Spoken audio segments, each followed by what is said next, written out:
کبھی آپ کے ذہن میں یہ سوال آیا ہے کہ اللہ نے ہمیں فجر کے وقت جاگنے کا حکم کیوں دیا ہے؟ بسم اللہ الرحمن الرحیم۔ کیا فجر کا وقت صرف عنقریب پڑھنے کا وقت ہوتا ہے؟ کیا اس وقت کے پیچھے راز پوشیدہ ہے؟ وہ راز کیا ہے؟ اس راز کو جاننے کے لیے ہم پہلے نماز کے بارے میں جانیں گے، جو ہم پر دن میں 5 مرتبہ فرض کی گئی ہے۔ اور یہ 5 نمازیں اس طرح فرض ہوئیں، اس کے پیچھے بھی ایک شاندار وجہ ہے۔ اس کا مظاہرہ سفر معراج میں اس وقت ہوا جب حضرت محمد صلی اللہ علیہ وسلم اللہ سے ملاقات کے لیے وقت کے انتہائی مختصر حصے میں 7ویں آسمان سے بھی آگے تشریف لے گئے۔ اس رات اللہ تعالیٰ نے ایک خاص پس منظر میں اپنے حبیب صلی اللہ علیہ وسلم کو آسمان پر بلایا اور اپنے خصوصی انعامات سے نوازا۔ اس مبارک سفر میں اللہ تعالیٰ نے اپنے قرب خاص سے انہیں نوازا، انبیاء کرام سے ملاقاتیں کروائیں، جنت و جہنم کا مشاہدہ کروایا گیا اور نیکوں کے اجر و ثواب اور بروں کے انجام و عذاب کا نظارہ بھی کروایا گیا۔ اس عظیم سفر میں بہت سے انعامات سے نوازا گیا، جن میں ایک خاص انعام امت کے لیے نماز کا تحفہ بھی ہے، اور قیامت تک کے لیے انسانوں کو اپنے معبود اور خالق سے قریب تر کرنے کا عظیم تحفہ اور عبادت یعنی نماز اسی سفر میں عطا کی گئی۔ معراج کی رات جب آپ صلی اللہ علیہ وسلم کو اللہ نے 50 نمازوں کا حکم دیا تو حضرت موسیٰ کے کہنے پر آپ نے اللہ سے 50 نمازوں میں نرمی کی درخواست کی، اور ایسا کئی بار ہوا، یہاں تک کہ اللہ نے امت محمدیہ صلی اللہ علیہ وسلم کے لیے دن میں 5 نمازوں کا حکم دیا، جس کے بعد بھی حضرت موسیٰ علیہ السلام نے آپ صلی اللہ علیہ وسلم کو 5 نمازوں میں کمی کے لیے اللہ کے پاس ایک بار پھر جانے کا مشورہ دیا، لیکن تب آپ صلی اللہ علیہ وسلم نے فرمایا کہ میں نے اپنے رب سے کئی مرتبہ درخواست کر لی ہے، یہاں تک کہ اب مجھے حیا آ گئی ہے اور اب میں راضی ہوں، اور اس حکم کو اس طرح ہر طرح سے تسلیم کرتا ہوں۔ ہر نماز پڑھنا ضروری ہے، اور یقیناً آپ کے لیے بھی نمازوں میں سب سے زیادہ مشکل نماز فجر کی نماز ہوگی، جس میں نیند کا غلبہ اس قدر ہوتا ہے کہ انسان بمشکل اٹھ پاتا ہے، لیکن دن کے اس خاص حصے میں جو راز پوشیدہ ہے، اسے جب آپ جانو گے تو یقین کریں کہ نماز فجر کی فضائل کبھی چھوڑنا نہیں چاہیے۔ 5 نمازوں میں سے سب سے اہم نماز فجر کی ہے، اور اس کی اہمیت کا اندازہ اس بات سے لگائیں کہ اللہ تعالیٰ فجر کے وقت کی قسم اٹھاتے ہیں اور فرماتے ہیں، قسم ہے فجر کی اور 10 راتوں کی اور جفت اور طاق کی اور رات کی جب وہ چلنے لگے، یقیناً ان میں عقل مندوں کے لیے بڑی قسم ہے۔ حضرت عائشہ سے روایت ہے کہ حضور صلی اللہ علیہ وسلم نے ارشاد فرمایا کہ فجر کی 2 رکعتیں دنیا و مافیہ سے بہتر ہیں۔ یاد رکھیں کہ فجر کی باجماعت نماز ایک مسلمان کے لیے صدقات اور اس کا ایمان پرکھنے کی کسوٹی ہے۔ عبداللہ بن عمر رضی اللہ تعالیٰ عنہ فرماتے ہیں کہ ہم اگر فجر اور عشاء کی نماز میں کسی آدمی کو نہ پاتے تو اس کے بارے میں اچھا گمان نہیں رکھتے تھے۔ فجر کی نماز جہنم سے حجاب ہے۔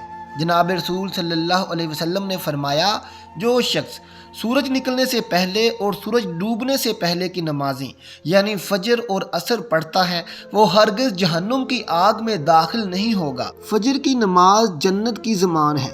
رسول اللہ صلی اللہ علیہ وسلم نے ارشاد فرمایا، جو شخص ٹھنڈی نمازیں یعنی فجر اور عصر پابندی سے پڑھتا ہے، وہ جنت میں داخل ہوگا۔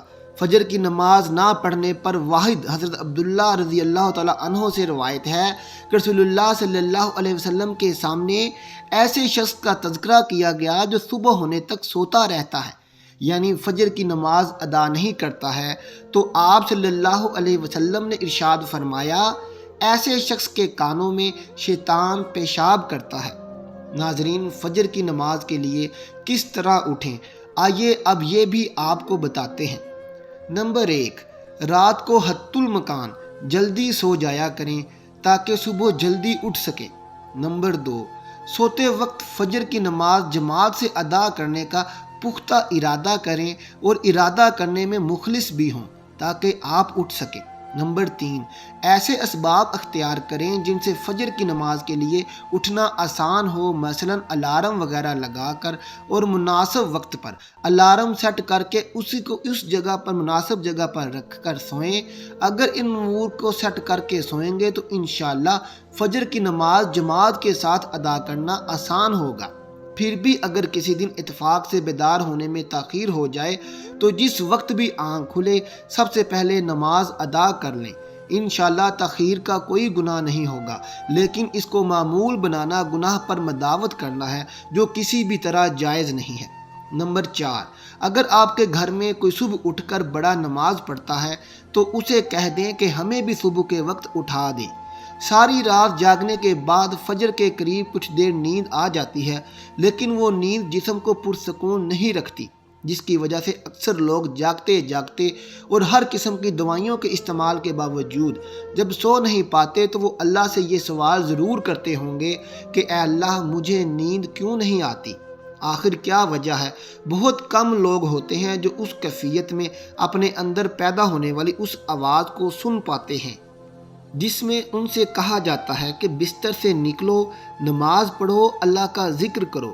اور یقین کریں جو لوگ اس آواز کو سن پاتے ہیں اور اس پر عمل کرتے ہیں تو انہیں تا حیات کبھی بھی بے خوابی کی شکایت نہیں ہوگی۔ اس حوالے سے ایک صوفی نظم ہے جسے ایک امریکی مسلم نے ترجمہ کیا ہے، جس کا ٹائٹل کچھ یوں ہے: دوبارہ مت سو جانا، صبح کی ٹھنڈی ہوائیں ایک راز لاتی ہیں تمہارے لیے، دوبارہ مت سو جانا، خود سے پوچھو تم کیا چاہتے ہو، دوبارہ مت سو جانا، لوگ دروازے کی چوکھٹ سے آ جا رہے ہیں اور جہاں دنیا ملے ملتی ہے، وہ دروازہ گول ہے اور کھلا ہے، دوبارہ مت سو جانا۔ ناظرین، رسول پاک صلی اللہ علیہ وسلم نے فرمایا کہ رات اور دن میں فرشتوں کی ڈیوٹیاں بدلتی رہتی ہیں اور فجر اور عصر کی نمازوں میں ڈیوٹی پر آنے والے اور رخصت پانے والوں کا اجتماع ہوتا ہے۔ پھر تمہارے پاس رہنے والے فرشتے جب اوپر چڑھتے ہیں تو اللہ تعالیٰ پوچھتے ہیں، حالانکہ وہ ان سے بہتر اور زیادہ جانتا ہے، اپنے بندوں کے متعلق کہ میرے بندوں کو تم نے کس حال میں چھوڑا ہے؟ تو وہ جواب دیتے ہیں کہ ہم نے جب ان کو چھوڑا تو وہ فجر کی نماز پڑھ رہے تھے، اور ان کے پاس جب گئے تب بھی وہ عصر کی نماز پڑھ رہے تھے۔ فجر اور عصر کی نمازوں کے اوقات میں سونے سے منع کرنے کے پیچھے بھی ایک بڑی وجہ ہے، اور وہ یہ کہ سائنس بھی کہتی ہے کہ صبح سورج طلوع ہوتے وقت اور شام کو غروب ہونے سے پہلے سونا نہیں چاہیے، کیونکہ صبح کے وقت زمین پر آکسیجن وافر مقدار میں موجود ہوتی ہے، جس وقت ماحول تر و تازہ ہوتا ہے، اور یہ آکسیجن آپ کو دن بھر فٹ رکھنے کے لیے انتہائی ضروری ہوتی ہے۔ تو جو اس وقت سو جاتا ہے تو وہ اس تازہ آکسیجن سے محروم رہ جاتا ہے، اور عصر کے وقت زمین پر آکسیجن کی کمی ہو جاتی ہے، تو اگر کوئی سو جاتا ہے تو اس کو آکسیجن کی فراہمی کم ہو جاتی ہے، جس کی وجہ سے جب وہ جاگتا ہے تو اس کے سر میں درد اور طبیعت بوجھل سی ہونے لگتی ہے۔